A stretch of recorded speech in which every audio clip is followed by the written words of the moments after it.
welcome back, or welcome to the channel. If you're new, we're a princess, and we're going to be doing a story time. Now, I did do a couple of shorts of ABDL story time with this book, but I am...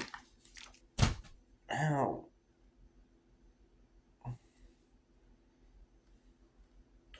Is that a sign from, like, the universe and God not to do this? Ow.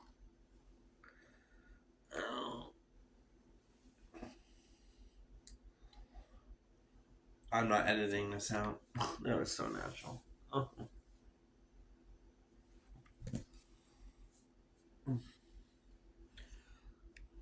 First, I poked myself in the eye with the stupid Lysol wipe. When I was pulling it out, it went fling some of the juice or water from it. I was wiping it after I got done cooking a burger. And I was reading, still I am, Diary of St. Faustina and stuff like that. And I was reading books about Sarah Young, Jesus Always. I don't know, I'm struggling with religion and like stuff like that, but anyway. Here's the author of the book. Here's the name of the book. I say Lola, Leila. I don't know what to say. Leila. The Last Black Unicorn. So I can't wait for that. Okay.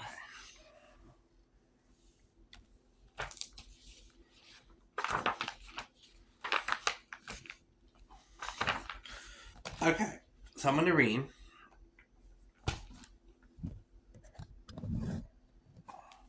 And then I'll show you guys the pictures. I should use my new tripod holder. It's over there, but that's more for like when I'm doing playtime or going live or something. But the ring light's over there, so I'll show you guys. So the ring light, it's over there. So Leila loved summertime in the overlooked woods. She loved having nothing to do but explore every nook cranny of the forest. Daddy bought me this book. I need to work on my reading. So, along with her friends, Gwendolyn, Goblin, Olivia Fairy, and Celia the cat, Leila would spend her days searching the highest branches of the mushroom trees for the sweetest hanging fruit, chasing spirits until she was too tired to move. She exploring every twist and turn to Melvin Minturage Maze, but at the summer's end, things were different. As soon as the first leaf fell, Leila knew it was time to start going back to Unicorn School. I hate school too. Unicorn is a witch's school. Studying is not easy. Leila lived in the heart of the forest with Trevin the troll. Trevin had watched over her and cared for her since Leila was barely old enough to toil on her own. He was kind and silly and had a laugh that could shake the clouds. Do I really have time to go to school tomorrow? Leila asked. Trevin, as he tucked her in for the night, everybody has to go to school. Leila, it's nothing to be scared of. It's where you start to show the world how truly special you are. But I'm not ready, Leila argued. Yes, you are, Trevin said, smiling as he tucked her behind her ear, kissed her goodnight. Trust me, you'll be ready. I guess that's her, like, uncle and stuff. Or dad, I don't know. The next morning, Leila put on a brave smile as the first step through the grand gates of Unicorn School. As she peered into the main courtyard, she thought she was in a dream. There were unicorns everywhere, everywhere, everywhere. This is a nice ABDL story time.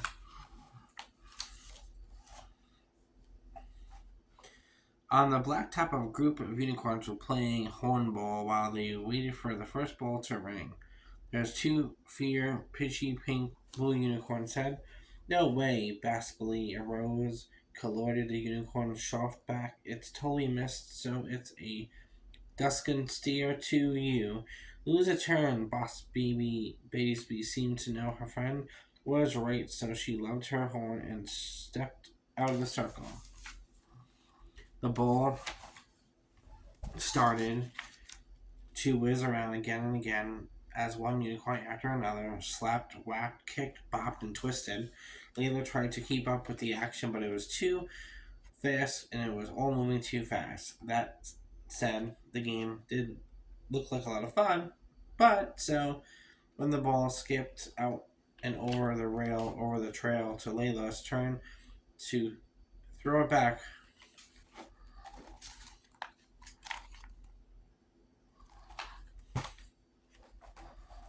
Oh boy.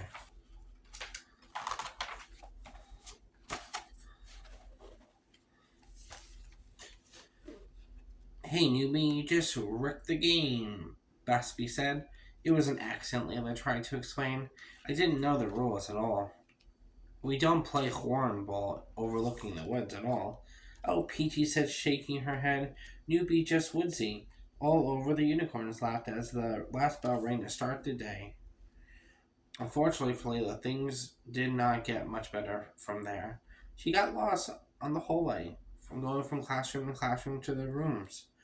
Had no one to eat with at lunch or talk to, and sat in someone's chewing gum during recess. If there was her showing off her special, she was Leila, would just as soon have hidden behind a Muslim tree for the rest of eternity, she said. And there she goes.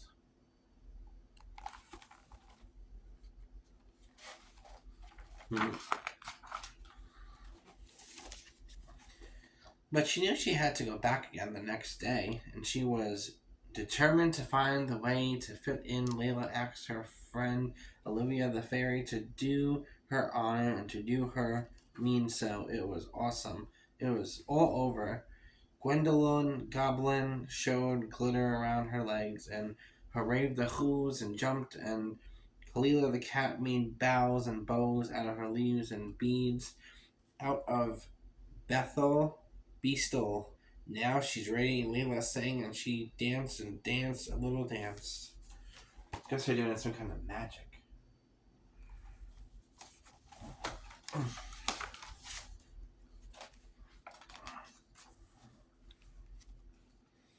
But when Leila stepped off the bus the next morning, Baspy Baby Blue took and looked at her and said, "Oh my, bows and beads and bangles and glitter. This girl is so way woodsy." Aww. They're being bullies, man. That's not freaking cool, man. Aww. By the third day, Leila didn't want to go back to the school at all. Finally, Trevin knocked on her bedroom door. "You're gonna go be late, Leila." "No way. I'm not going," Leila said. Leila shook back. "I hate unicorns everywhere. They all call me names and call me Woodsy the Woodsle." "Woodsy Wuzzle," Trevin laughed. "That's a wonderful nickname. A wonderful honking laugh of his. If I had an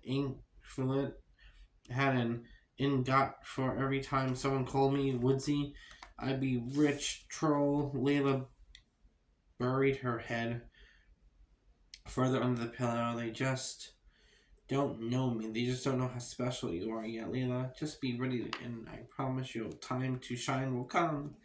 Later at the bus stop, Leila imagining having Triven the troll on her shoulder, Gwendol on the other side, and Olivia the fairy and Celicia the heart cat. No matter how mean those other unicorns were, no one could take away what she said instead. See?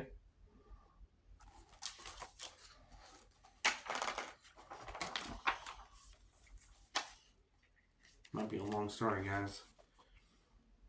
That day, Mrs. Creasum argued a walking field trip into the friendly deep forest. The friendly deep forest? Mrs. Casman painted up with Leila as they waded into the woods, but she was so busy looking up at her campus, cantoning along, talking about butterflies and beauties of the world around them.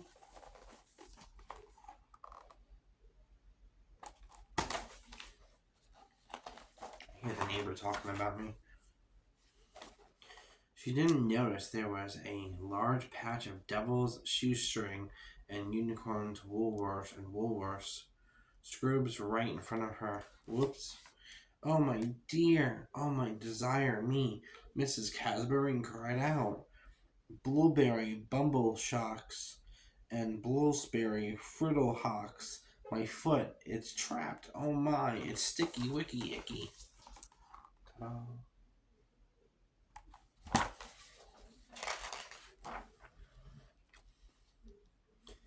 Is this the scrub, Mrs. Casbury? Leila said, running over to the whispering yellow willow tree. I knew I had to get it to let it go. No way, Leila gave a bunch to each unicorn and said, here you are, go away. Now do what I do, she told the class. Tickle, fickle, mickle, the oracle, welching scrub. Tickle the paint, Bosby said. Bosby said nothing. Bosby was annoyed. Bosby explained seriously.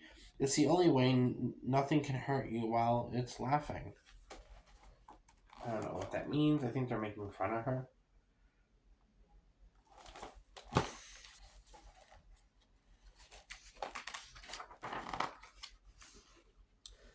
And much to the whole class's amazement, it worked.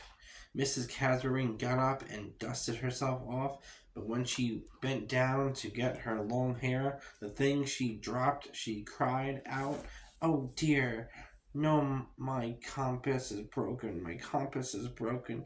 Don't worry, Mrs. Casbury. I grew up in these woods my whole life. We don't need any Casbury compass to find our way. But then suddenly a huge third shook the ground, and the woods around them grew dark and blue and big. I'm scared, Bobby Bestby Blue shuddered, and the other unicorns all laughed and cried, scuttled together. I don't like the dark. I like color.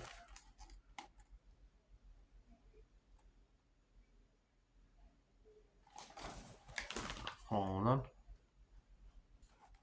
It was the neighbors. I thought they were talking about me by the door.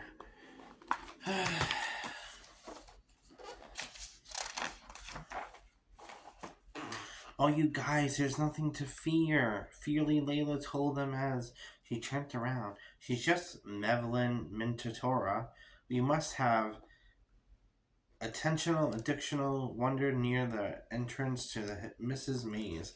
Hey, Leila. Hey, Leila. Smile, we're a little lost. Can you help us find our way back to the school? I'd be my pleasure. It'll be my pleasure, Melvin told her before turning to the rest of the unicorns. And you know, I used to be scared of the dark, too, before meeting Leila.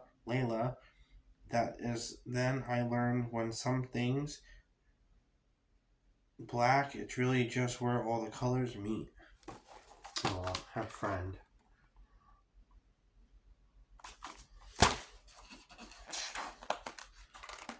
Last page.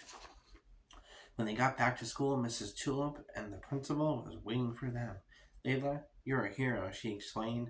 Nah, Leila explained and smiled. It's just how I grew up. It's just how I am. She's ready. She's told her teacher as she did her little dance. She's ready. She's ready. I'm a black unicorn and I'm ready to go in the woods. The end.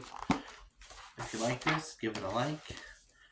And here's the story, and I'll talk to you guys later. Love you all. Bye, subscribers.